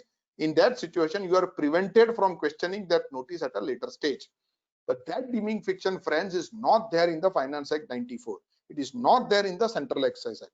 This same deeming fiction was also there in the VAT law. In the Gujarat VAT Act under section 93, we had the same deeming fiction, but it is not there under this Finance Act 94, the service tax law, for which we are having today's discussion. And therefore I would submit that even you forget something of today's session, and if you recollect it tomorrow, and even if you're given the reply, you can still will be able to mount the defense, technical defense, for the reason that the initial questioning of that notice will not prevent you from questioning the validity of that notice in future. So you will be well within your rights if you even question the validity of the notice at a later stage. This brings us to the last aspect, that is the COVID-19 extension. A notice has been issued. It says that you have to give the reply within 1 week. Now that 1 week ends, let us say, on 24th August. Now, as you all understand that there is a general perception or a general understanding, I would say, that anything that we are required to do between 20th March 2020 to 29th August 2020, we can 30th August 2020, we can do it till 31st August 2020. That perception is to a large extent a correct perception, but that is only limited to the GST. With respect to the indirect taxes, the erstwhile indirect taxes, that is excise, central excise service tax, for which we are having today's discussion, the limited purpose for that, the extension in fact goes 1 month more. It says that anything that you are required to do between 20th March 2020 till 29th September 2020, you can do it till 30th September 2020. So can we say that although the notice says I have to reply within 1 week, can I say that since that 1 week date falls within this COVID-19 period, and therefore I will not reply now, I will give the reply on 29th September 30th September 2020. Can we say that? Let us look at what the ordinance says, because this relaxation has been given by virtue of ordinance which has been issued by the president, because since parliament is not in session, it is the president by virtue of article 123 clause 1 has promulgated this ordinance. And what this ordinance is, it refers to the Central Excise Act, it refers to the service tax law, it refers to all the provisions. Then it says that the time limit, what are the time limits which are extended? The time limit which are specified in or prescribed or notified. Now, before that, let us look the entire paragraph says. What it says: notwithstanding anything contained in the Central Excise Act, Customs Act, except certain sections, and the Customs Tariff Act. Then it says that even though it's too omitted, because all this Excise Act has been omitted, it says that with effect from 1st July, the time limit specified in or prescribed or notified under the said acts, and then it gives the time frame, and then it says that it can be culminated. Initially it was up to 30th June, but now, as I discussed, it now stands extended to 30th September. Can we take the recourse to this extension? Prima facie, the answer would be no. The reason is it only mentions the Central Excise Act, Customs Act, and the Customs Tariff Act. Now, the notice which has been issued under the Finance Act 94. It has not been issued under the Excise Act, Customs Act, or the Customs Tariff Act.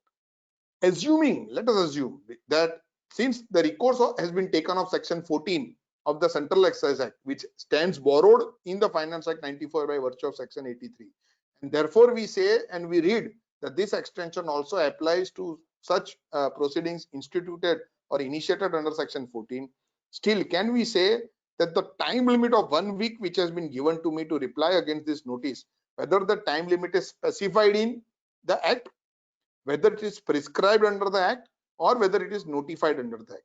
Now the word specified implies something, date given in the act itself. Now act section 14 does not give any date within which you are supposed to reply to the summons or within which you are supposed to give the documents. Is it prescribed under the act?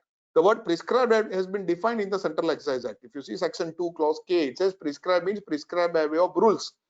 They have not formulated any rule under section 14 that to say that for a summons calling for documents or for a notice calling for documents, under the rule you have to give the documents within 7 days, 15 days, 1 month. Nothing has been prescribed. Has it been notified under the act? Is there any notification which says that if there is a notice issued under section 14 calling for some document, these are the dates in which you are supposed to reply? Is there any notification? The answer is no. So technically you will find that the 1 week's time given by that notice, that time is neither specified in the act, nor prescribed under the act, nor notified under the act. But when we read this extension entirely and when we go down, what it says, what are the compliances which are sought to be covered? It says filing of any appeal, reply or application, or furnishing of any report, document, return or statement by whatever name called. So the compliances which are sought to be covered includes the compliances of furnishing of document, furnishing of reports, furnishing of statement. Therefore, I would submit, looking at the intent and the fact, because for furnishing any document, there is no date which is prescribed under the entire Excise Act. If you see the entire Excise Act, there is no date which has been prescribed for furnishing any document, no date specified. It is all by exercising the power under the Act that the officer gives the date within which you are supposed to produce the document or physically present yourself for recording the statement. So basically what I would submit that if the words specified, prescribed and notified are read narrowly, then the other part of this extension which deals with the compliances related to the furnishing of the documents would become redundant, and therefore I would submit that in that context the word prescribed has to be read in the normal sense, in the dictionary sense, not in the sense in which it has been defined in section 2 of the Central Excise Act, and therefore I would submit that a notice issued by exercising power under section 14 of the Central Excise Act is, and giving a 1 week's time, is a date which is prescribed in the Act, because it is prescribed through exercise of the power in the Act, and that is prescribed for furnishing the document against that particular notice, and therefore I would submit that it can get covered in this extension, and therefore it can be said that even if you give the reply by 30th September, you will be well within your rights to furnish the reply. So that aspect I wanted to cover. This is that notification which got issued on 27 June, where the only change it does is it now also covers the Finance Act 94. Earlier, as you saw, the Finance Act 94 was not specifically covered. Here it specifically covers, but anyway, as we discussed, by taking the view that it is a notice issued under section 14, it anyway is covered by the basic text itself.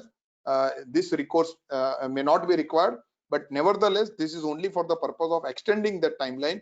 The larger issue is not whether Finance Act 94 is covered or not. The larger issue is whether the date given in that notice can be said to have been specified, prescribed or notified.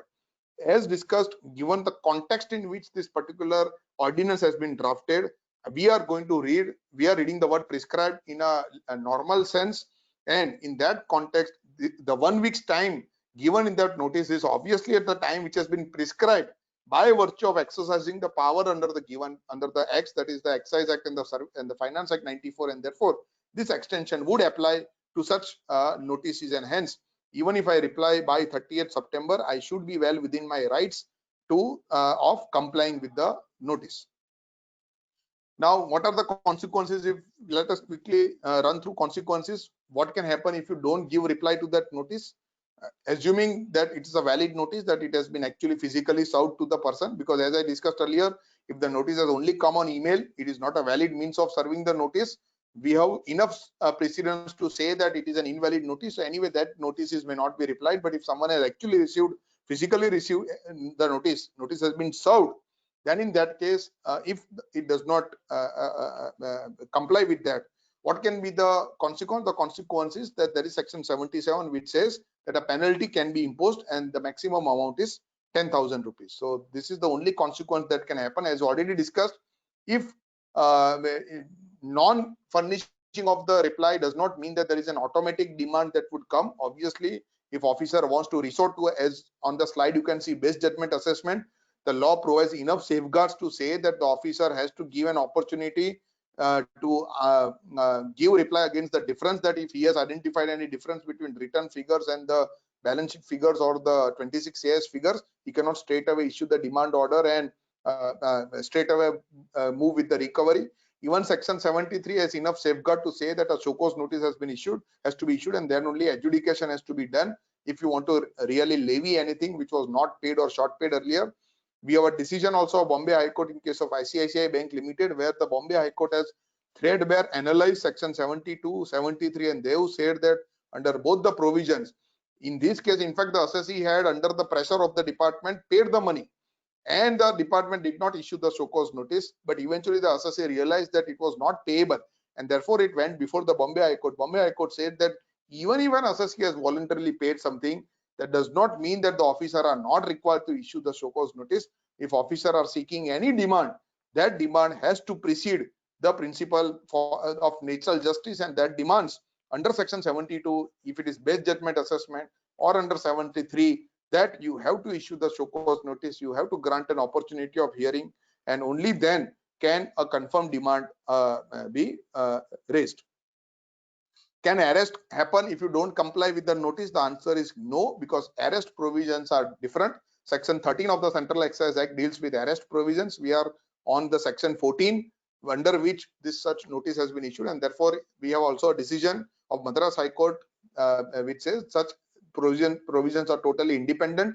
Non-compliance of a notice cannot result into a direct arrest of that person merely on the ground that he has not replied to that notice. Even Delhi High Court in the national building case that we also discussed earlier said that such notices, such arrest should not happen. In fact, Delhi High Court went ahead and said that you cannot require the presence of managing director or senior officers. You cannot also give threats or warnings. But in fact, we are not on this subject for today's discussion, dealing with the recording of the statement, and therefore I am not at length discussing this aspect. But of course, it also in a way says that arrest is a drastic measure that cannot be taken merely on the ground that someone has not appeared or someone has not submitted the documents. And then we have this famous decision of Make My Trip, where they have said that arrest can happen only if first a person is liable to pay penalty, and liable to penalty means you have to first adjudicate the demand, confirm the demand, confirm the penalty, then only that person can be said to be liable to penalty, and only then that person can be arrested. So that aspect also has been wonderfully brought out by Delhi High Court in Make My Trip. Writ remedy, as I discussed earlier, normally these notices are not an order. There cannot be an appeal. It can be challenged, but as discussed earlier, a challenge will survive only if it has been issued maliciously. It has been only issued for the purpose of harassment. If repeatedly documents are called for which have nothing to do with the ascertainment of my liability, which has nothing to do with the provisions of the service tax law. So if you come across such situations where repeatedly such the new requirements are asked for, which has ultimately nothing to do with the provisions of the law, probably in that case you can exercise the writ remedy. Otherwise, by and large, merely on receiving the first notice, I believe you cannot immediately rush to the court and stop the proceedings. Other issues, how do you draft the reply? As discussed, please understand this is only a inquiry stage. Don't get into legal issues at this stage, because you really don't know what is the stand of the department, if at all they are going to demand any tax or not. And therefore, kindly stay only on factual aspect. Kindly explain only the facts, whatever they are asking for through such notices. Don't get into legal submissions at this stage, because that will result into opening up all your arguments, and that will in fact give more food for thought for the department to well draft the show cause notice. So kindly don't do that at this stage. If at all, once the department understands the facts, goes through the law, and if at all they come out with some initial impression that there is some short payment, non-payment, perhaps at that stage you may consider whether to actually give some reply explaining the legal provisions as to how that applies to your facts. But at this stage, at the initial stage, kindly don't get into the legal issues. Kindly stick with only the factual aspects.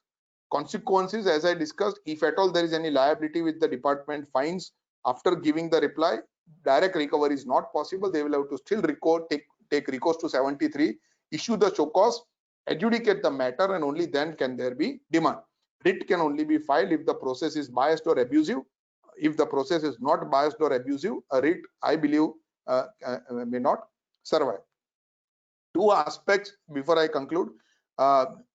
Since this notice is only limited to calling of documents, so my entire discussion was limited to that aspect. But if tomorrow, if the notice is issued for recording the statement, please understand there is a direct Supreme Court decision of Ajit Jain, wherein the Supreme Court has said that the person whose statement is recorded is supposed to say the truth, but that does not mean that he has to always say something to the questions asked. If his memory is not strong, if he is not having enough facts in his knowledge at that point in time, he can always say that I will come back later. Supreme Court said you cannot mandate him to give either affirmative or negative replies. He has to give reply, he has to give truthful reply, but that does not mean that he has to give reply to each and every question, because he is a human being. He is prone to memory lapse, he is prone to forgetting things, and therefore if something is not available to him at hand, obviously he can always take time and he can again come back and record additional statement. You cannot force him to either confirm or deny. So that aspect I thought. And another again Supreme Court decision, if a statement is recorded, a copy has to be given to that person. The reason is, if he finds that the recorded statement is not correct, is factually incorrect, if it has been recorded under coercion, under threat, then the Supreme Court said unless the copy is not given, the person will not be able to retract it. He will not be able to come out with the truth.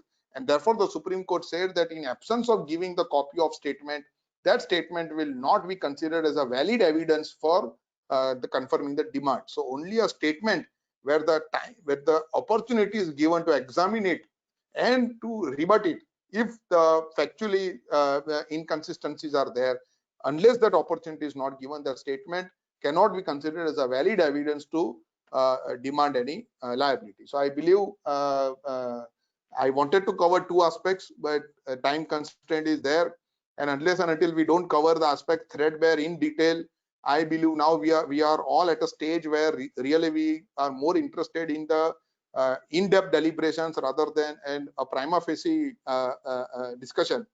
So that is why I took more time, because since the main session was to deal with the service tax aspect, I will apologize that I will not be able to cover the decisions. Maybe some other time. Ahmedabad branch has always been grateful for inviting me. So maybe some other time I will come back with the decisions under GST. So with that, I again thank Rahul Bhai, Bishan Bhai, the entire committee, and all the participants for a very patient hearing. I would only end by saying that although our discussion was limited to the service tax notice, but the principles that we have discussed are equally applicable. Even under a lot of principles are equally applicable. So I'm sure this target was only a particular aspect of what we are facing now, but I thought to cover it in a comprehensive way, so that important principle that we have discussed will help a lot in addressing such notices, which as Bishan Bhai rightly said, opportunities, I would now in fact start using the word, such opportunities that we will get in times to come. And therefore I believe that I have been able to do justice to this seminar, to this session. So thank you all. Thank you so much, Abhay Bhai, for your time on this particular topic. Now, as you have said, and the way you have deliberated the aspect on the service tax litigations, I think it has opened the new Pandora box and new thought and a new food for the thought for all the participants to think about and how to draft the replies in relation to this particular notice. So on behalf of Ahmedabad branch of WIRC, I greatly extended a warm gratitude to you for your precious time and knowledge. And with respect to the second part, we will definitely keep another session on some other day on decoding the various judgments and the advanced rulings. So thank you so much. Thank you all the participants for the patience hearing. Thank you so much. Pleasure.